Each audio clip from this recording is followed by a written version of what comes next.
monetisasi konten di Facebook Pro menghilang. Kira-kira kenapa ya? Dan bagaimana solusinya supaya bisa diadakan lagi? Yuk langsung aja kita ke pembahasannya. Check it out! Oke, sekarang kita bahas penyebabnya dulu ya guys. Yang pertama itu adanya pelanggaran. Contohnya yang menampilkan ujaran kebencian, sara, kekerasan, dan sebagainya. By the way, aku juga pernah loh guys kena pelanggaran, tapi ini pelanggarannya ringan. Dan ini juga aku nggak sadar telah melakukan pelanggaran. Aku pernah posting video di Facebook di mana aku lagi mandiin anak aku. Nah, tapi itu nggak di blur guys, jadinya terkena pelanggaran yang 18++ gitu. Nah, barangkali kalian pernah posting sesuatu yang mungkin nggak sadar, ternyata itu tuh nggak boleh gitu dalam aturan Facebook. Nah, terus yang melanggar ada lagi nih, yaitu hak cipta. Seperti yang kita tahu, kalau fitur di Facebook itu menyediakan beberapa musik ya. Tapi, kalau kita menggunakan akun profesional, FB profesional, yang dimana kita itu berpeluang untuk mendapatkan penghasilan, artinya akun kita itu komersil ya guys. Jadi, tidak sembarangan bisa menggunakan lagu, meskipun lagu tersebut yang mengadainnya itu Facebook sendiri. Gimana nih teman-teman, ada gak yang suka upload foto atau video menggunakan musik yang tersedia di akun Facebook? Nah, hati-hati, mungkin karena hal ini akun kalian jadi kehilangan fitur monetisasi konten. Yang kedua, penyalahgunaan fitur Facebook. Gimana nih contohnya? Kalian suka nggak salam interaksi keliling kesana kemari dari pagi sampai sore buat mampir-mampir dan spam komentar kayak dukung aku dengan klik link ini bla bla bla bla bla bla bla. Pokoknya komentar tersebut itu kalian salin terus kalian copas di berbagai konten-konten orang gitu, khususnya orang-orang yang suka salam interaksi jejak digital, tinggalin jejaknya biar interaksinya naik. Nah guys, aku kasih tahu faktanya ya. Salam interaksi yang kayak gitu itu nggak boleh. Itu bikin akun kalian nggak sehat. Kenapa? Karena terdeteksi spam. Kita kalau mau komen di konten orang lain itu boleh banget guys, karena itu salah satu bentuk support. Apalagi kalau kontennya emang kita kepo gitu, misalnya orang lagi cuci daging ayam gitu ya, terus dia ceritain kalau ayamnya harganya di daerahnya 20, terus kita komen, ih kok 20, di aku kan 30. Nah, itu relevan dan itu nggak apa-apa. Tapi rata-rata orang-orang itu komennya begini, wah kak semangat, salam interaksi ya, jangan lupa follow balik dan jangan lupa interaksi balik. Nah, komen itu guys yang tidak boleh. Kenapa? Karena itu bisa terdeteksi spam dan akan kena penalti. Jadi, jangan percaya kalau ada konten kreator yang bilang, kalau kamu mau akun kamu rame, tinggalin jejak di bawah. Jangan ya guys, itu yang ramenya yang bikin videonya, bukan orang yang komentarnya. Ingat ya. Nah, masih seputar penyalahgunaan fitur Facebook, yaitu spam, masih spam, tapi ini spam postingan. Kita kadang mikir ya, kalau misalnya kita mau kejar jam tayang, itu berarti postingan kita harus banyak. Tapi kalau di Facebook itu nggak kayak gitu. Sebenarnya nggak ada batasan yang benar-benar resmi ya, yang kayak misalkan maksimal 5 postingan dalam sehari, nggak ada yang kayak gitu. Cuman Facebook itu rentan yang namanya spam. Jadi kita harus tenang. Kalau jadi konten kreator itu harus sabar ya. Konsisten itu bukan soal jumlah konten, tapi juga konsisten menunggu waktu gitu ya. Aku sih biasanya konten di FB Pro itu cuman 1 video panjang, terus 2 reels dan juga 2 foto. Jadi total 5 postingan dalam sehari. Nah, kalau lebih dari itu kayaknya masih bisa sih, cuman kan kadang ada orang yang sampai 20 postingan per hari. Itu pasti kena spam guys. Terus yang berikutnya adalah perubahan kebijakan. Nah guys, pernah lihat nggak sih di fitur Facebook profesional itu baca kayak gini, kayak mulai tanggal 31 Agustus Facebook bla bla bla bla bla bla bla, pokoknya ada aturan-aturan baru.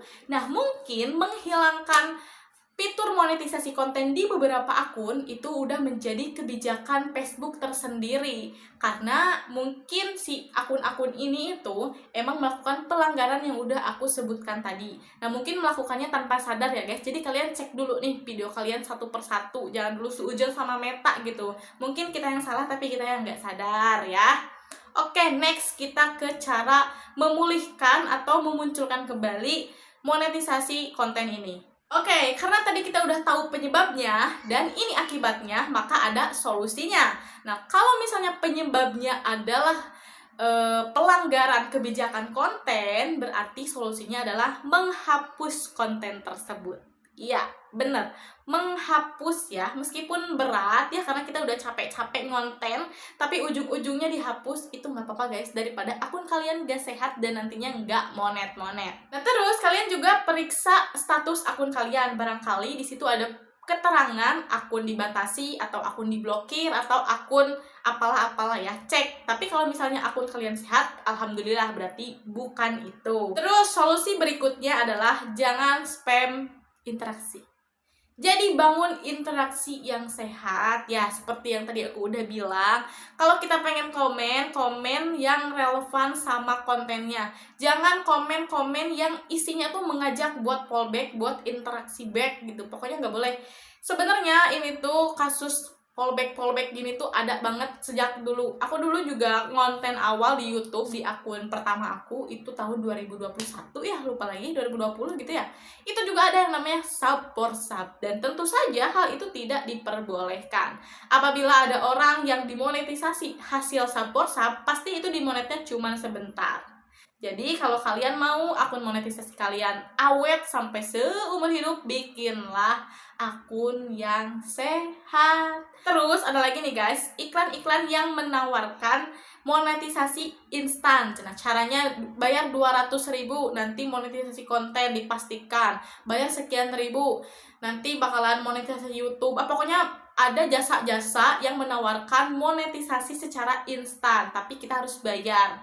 Nah, itu nggak boleh guys. Kenapa? Karena meskipun monetisasi, tapi mereka membangun monet itu menggunakan kayak buzzer gitu. Jadi ada tim mereka yang dimana akun-akun itu disengaja untuk follow akun kita ya, dan itu tuh akun mereka itu nggak aktif, dan itu bakalan kena pelanggaran, disangkanya ya chatbot. Itu dia. Jadi mau gak mau kita itu harus membangun interaksi yang original, santai, natural ya. Solusi berikutnya adalah fokus ke kualitas konten. Nah, ini menjadi salah satu solusi di mana meskipun fitur monetisasi kalian hilang, cobalah kalian untuk membangun konten lagi dan lebih berkualitas. Nah, takutnya ini dikarenakan perubahan kebijakan yang tadi. Mungkin Facebook memiliki beberapa syarat-syarat tertentu supaya ada fitur monetisasi konten. Jadi yulah bikin aja kontennya, nanti mudah-mudahan muncul lagi. Nah terus yang terakhir nih, kalau misalnya kalian ngerasa nggak ngelakuin pelanggaran, nggak pernah pakai lagu, nggak pernah post video atau foto yang melanggar kebijakan, terus nggak pernah juga post video orang lain, nah kalian boleh banget ngaduin hal ini ke Facebook. Di sana kalian bisa langsung aja ajuin banding dan kasih tahu kalau ini ada kesalahan teknis. Nanti Facebook akan meninjau akun kita apakah banding yang kita ajukan itu benar-benar atau memang di kitanya ada kesalahan. Nah, nanti Facebook bakal menjawab apa yang menyebabkan akun kita kehilangan fitur monetisasi konten. Oke guys, jadi itu dia penjelasan kenapa fitur monetisasi konten di beberapa akun menghilang. Kalau di akunku pribadi, alhamdulillah ya guys, dua-duanya, aku kan punya dua ya, itu dua-duanya nggak hilang karena aku nggak melakukan pelanggaran tersebut. Nah terus kenapa aku bisa tahu padahal aku nggak mengalami? Karena ada beberapa temen aku yang nanya-nanya ke aku. Nah setelah aku baca dan riset, ternyata ya benar, mereka itu melakukan pelanggaran yang udah aku sebutkan tadi. Nah selain itu aku juga baca di pedoman konten kreator di Facebook gitu. Nah kan sebenarnya mah segala hal juga ada guys di Facebook itu sendiri, cuman kalian tinggal baca aja. Tapi aku di sini untuk mempermudah kalian supaya membacanya, kan kadang-kadang kalau baca kita nggak mudeng ya. Tapi kalau misalkan nonton video kita lebih cepat masuk gitu ke otaknya. Gak apa-apa guys, aku juga sebenarnya kadang-kadang begitu. Oke guys, segitu dulu aja video kali ini. Semoga membantu ya, dan semoga akun kalian cepat pulih, cepet monetisasi konten, cepet gajian, cepet kaya, amin amin amin. Oke, thank you banget buat kalian yang udah nonton. Jangan lupa di like, comment, dan subscribe. Abis itu share ke seluruh media sosial yang kalian punya. Okay, see you on next video. Assalamualaikum warahmatullahi wabarakatuh. Bye bye.